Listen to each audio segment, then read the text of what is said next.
wabarakatuh. Waalaikumsalam warahmatullahi wabarakatuh. Apa kabar anak-anak? Baik Pak. Sebelum kita memulai pelajaran hari ini, ketua kelas bisa dimulai berdoa terlebih dahulu. Sebelum kita mulai belajar, alangkah baiknya kita berdoa, mulai. Doa selesai. Ya ketua kelas, bagaimana? Apakah ada yang tidak hadir? Hadir semua Pak. Nggak ada yang nggak masuk. Baik, untuk hari ini alhamdulillah semuanya hadir. Sebelum kita memulai pelajaran pada hari ini, alangkah baiknya kita duduk sesuai kelompoknya masing-masing. Ya, silakan duduknya. Baik Pak. Baik anak-anakku, setelah kalian sudah duduk sesuai kelompoknya masing-masing, kita lihat yang ada di monitor ini. Ada 3 gambar. Yang pertama ada semangka, yang kedua ada jagung, dan yang ketiga ada mejo. Apa ciri-ciri dari ketiga buahan ini? Ini Pak, itu buah semangka, itu jagung, itu tangkil Pak. Ciri-cirinya apa ya? Semuanya buah Pak. Berbiji. Kalau ini biji di luar, di dalam semangka, kalau jagung biji di luar, tangkil juga biji di luar Pak. Beberapa orang ada yang menjelaskan tentang 3 ciri-ciri tersebut. Nah, jika kita memakan semangka ini, apa yang menyebabkan kita rasa pahit itu terjadi di lidah kita? Bijinya Pak. Betul anak-anak. Jadi yang menyebabkan pahit di semangka ini itu adalah bijinya. Jadi materi kita hari ini adalah tumbuhan berbiji. Adakah yang tahu bahasa latinnya dari tumbuhan berbiji? Saya tahu Pak, kalau nggak salah namanya spermatopia. Ya, kamu benar, tapi kalimatnya salah. Yang benar adalah tumbuhan berbiji, nama latinnya adalah spermatopita. Spermatopita. Nah, maka dari itu anak-anak, tujuan kita mempelajari dari tumbuhan berbiji ini, yang pertama, untuk mengetahui karakteristik atau ciri-ciri dari tumbuhan berbiji. Yang kedua, untuk mengetahui apa itu tumbuhan monokotil dan dikotil. Dan yang ketiga, untuk mengetahui berbiji terbuka dan berbiji tertutup. Sebelum Bapak memulai pelajaran hari ini, Bapak memiliki motivasi. Baik Pak. Jadi anak-anakku, hidup itu seperti kantong kresek yang isinya adalah buah jeruk. Buah jeruk itu berbagai macam, ada rasa asam, ada rasa pahit, ada rasa manis. Nah, begitu juga tentang kita ingin mencicipinya. Semakin kita ini hambar, kita tahu kalau itu hambar, kita cicipi yang lain lagi, dan kita cicipi yang lain. Begitu juga dengan materi hari ini. Jadi kalau kita berusaha terus-menerus, jadi kalau kita mencicipi terus-menerus, maka akan timbul ilmu yang baru dengan ikhlas dan niat. Ya, baik anak-anakku, sebelum kita memulai materi pagi hari ini, alangkah baiknya kita memulai dengan membaca Bismillahirrahmanirrahim. Baik anak-anakku, untuk mengawali hari ini yang indah ini, sebelum kita memulai melaksanakan sesuatu, alangkah baiknya kita mencuci tangan dan menjaga kesehatan. Mau untuk bepergian atau setelah berpergian, kita wajib untuk cuci tangan. Nah, Bapak akan menjelaskan mind mapping dari pelajaran hari ini agar dapat dipelajari dengan mudah. Aku untuk hari ini spermatopita itu kita akan belajar tentang klasifikasi tentang tumbuhan berbiji. Jadi hari ini kita akan belajar tentang tumbuhan berbiji atau biasa disebut dengan spermatopita.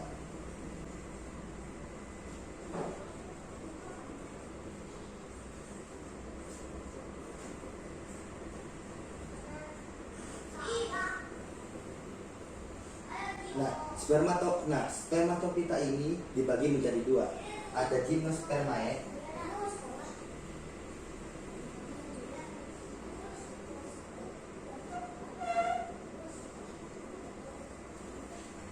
Gymnospermae adalah tumbuhan berbiji yang terbuka.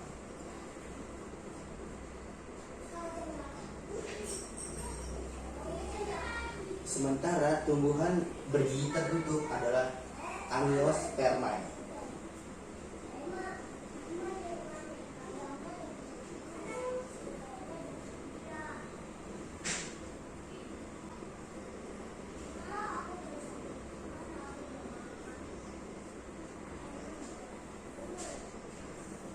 Nah, anak-anakku, di sini ada tumbuhan berbiji terbuka dan dapat dilihat juga di monitor kita.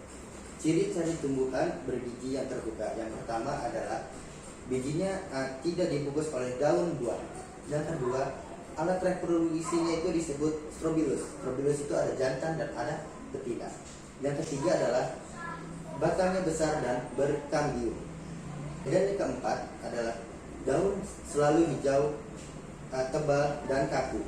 Dan yang kelima, contoh dari tumbuhan Gymnospermae adalah juniper, cemara, damar, pinus, tuinjo, dan pakis haji.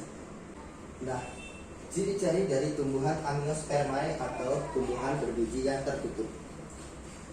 Yang pertama, bakal bijinya atau bijinya itu berada di dalam struktur yang tertutup oleh daun buah.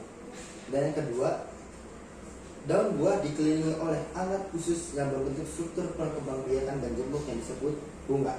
Dan yang ketiga, contoh dari tumbuhan berbiji Angiospermae adalah pertama jambu, alpukat, terus ada anggur dan apel. Anak-anak perlu diketahui, Angiospermae ini terbagi menjadi dua. Tumbuhan monokotil ini adalah yang dinamakan menjadi tumbuhan berkeping satu. Sedangkan yang kedua ada namanya dikotil. Dikotil ini yang disebutnya dengan berkeping dua. Nah, anak-anakku, setelah kita mendengarkan penjelasan Bapak yang secara singkat ini tentang ciri-ciri dari Gymnospermae dan Angiospermae, dan Angiospermae ini menjadi dua, ada monokotil dan dikotil. Bapak memiliki satu video untuk kalian tonton untuk sekali lagi. Yuk kita tonton videonya. Nah, anak-anakku, setelah kita melihat penjelasan dari video ini, Bapak akan mengajak kalian untuk pergi ke lapangan. Kita lihat adakah buah yang disebutkan dengan spermatopita ini. Yuk kita ke lapangan. Nah, anak-anak, ini adalah pohon jeruk. Dan ini adalah bakal buah jeruk. Adakah yang mengetahui tumbuhan ini ada termasuk berbiji monokotil atau dikotil? Dikotil, Pak. Kenapa disebut dikotil? Karena memiliki dua keping daun lembaga, Iya, betul. berakar tunggal, Iya, batang bercabang dan berkambium, iya, tulang daunnya menjari dan menyipir. iya, betul. Kita beri tepuk tangan untuk teman kita. Nah, anak-anak, setelah kita mengetahui ciri-ciri dari buah ini, kita kembali lagi ke kelas dan alhamdulillah kalian sudah mengerti tentang pelajaran hari ini. Terima Baik, kasih. Pak. Setelah kita dari lapangan, Bapak akan memberikan satu LKS untuk kalian kerjakan dan presentasikan setelah kalian diskusi ini. Ya. Ya, dikerjakan selama 15 menit. Bapak tunggu setelah 15 menit, setiap kelompok harus mempresentasikan apa yang ada di LKS tersebut. Baik anak-anak, ya silahkan didiskusikan. Baik, Pak. Anak-anak, waktu diskusi kita setelah selesai, segera duduk yang rapi dan kita akan presentasi satu-satu dari setiap kelompok masing-masing. Ya, untuk kelompok 1 silahkan maju mempresentasikan apa yang kalian tadi kerjakan di LKS tersebut. Ya, silakan kelompok 1. Hasil diskusi kelompok kita, jagung, padi, dan tebu adalah tanaman yang banyak dibudidayakan, yang semuanya termasuk tanaman monokotil. Secara taksonomi, padi, jagung, dan tebu termasuk Angiosperma pada jenis monokotil, tetapnya pada ordo Poales dan famili Poaceae. Karena itu, ciri-ciri padi, jagung, dan tebu juga sebagaimana ciri-ciri monokotil pada umumnya. Kurang lebih seperti itu, Pak. Terima kasih. Nah, anak-anak, setelah kita mendengarkan presentasi dari kelompok tersebut, sebelum berarti kita sudah memahami apa yang kita pelajari hari ini. Nah, sebelum Bapak mengakhiri pelajaran materi hari ini, Bapak memiliki pertanyaan sebagai penutup dan reward untuk kalian yang menjawab dengan baik dan benar. Baik Pak. Nah, anak-anakku pertanyaannya adalah, nanas ini termasuk dalam tumbuhan berbiji apa?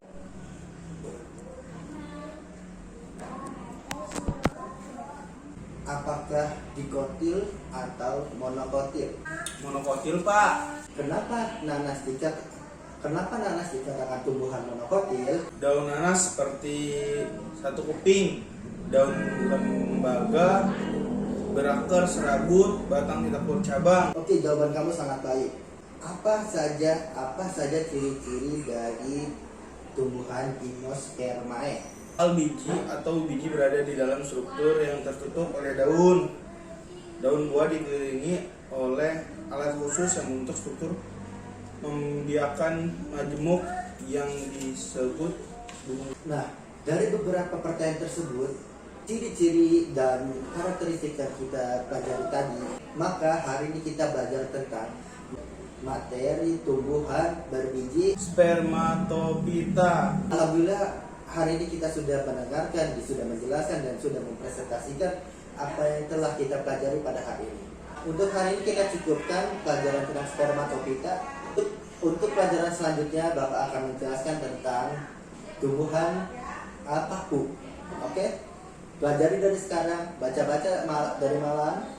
Bapak pagi akan menanyakan apa yang kalian sudah baca. Baik anak-anak, sekiranya pelajaran kali ini kita sudah paham.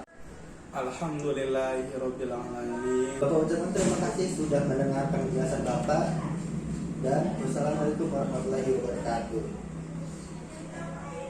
Subhanakallahumma wa bihamdika asyhadu an la ilaha illa anta astaghfiruka wa atubu ilaik.